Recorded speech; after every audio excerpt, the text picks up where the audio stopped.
क्रान्तिकारी भानु शशि भूमि सुत बुधस्स गुरुश्च शुक्र शनि राहु केतव सर्वे ग्रहा शान्तिकरा भवन्तु।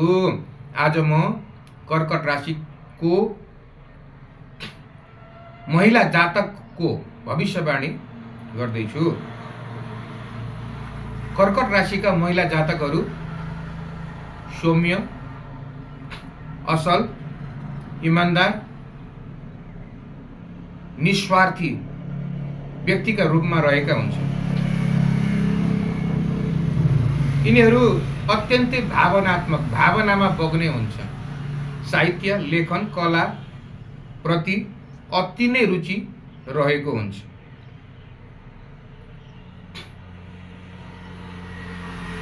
कर्कट राशिका महिला जातकहरूमा कहिलेकाहीँ गुप्त रोग पनि पाइन्छ।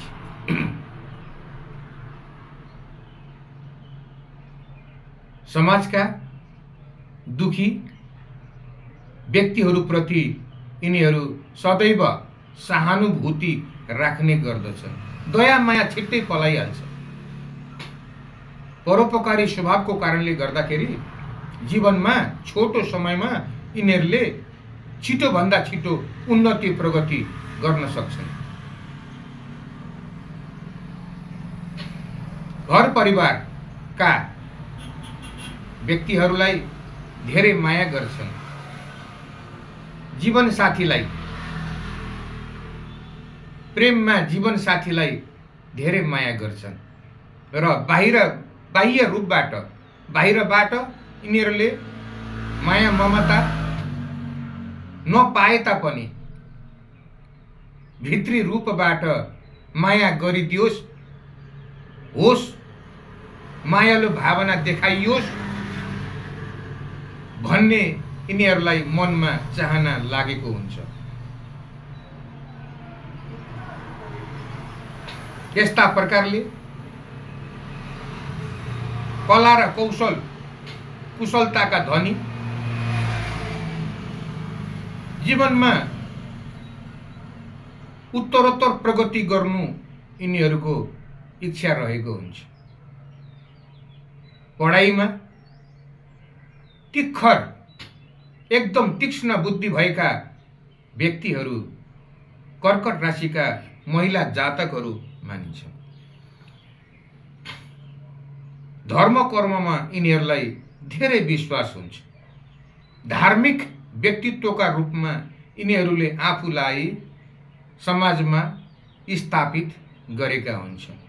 कतै कुनै ठाउँमा केही समस्या पर्यो भने यिनीहरूले नै सहयोग गर्नको लागि पुग्नुपर्ने हुन्छ।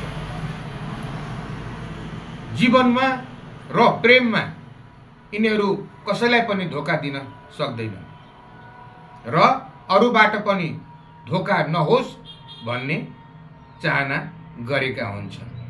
यस्तो प्रकारले स्वास्थ्य सम्बन्धमा भन्नु पर्दाखेरि यिनीहरू स्वास्थ्य स्थिति कमजोर रूपमा रहेको पनि पाइन्छ। असल व्यक्तित्वका धनीका रूपमा कर्कट राशिका महिला जातकहरूले आफूलाई सौन्दर्य प्रति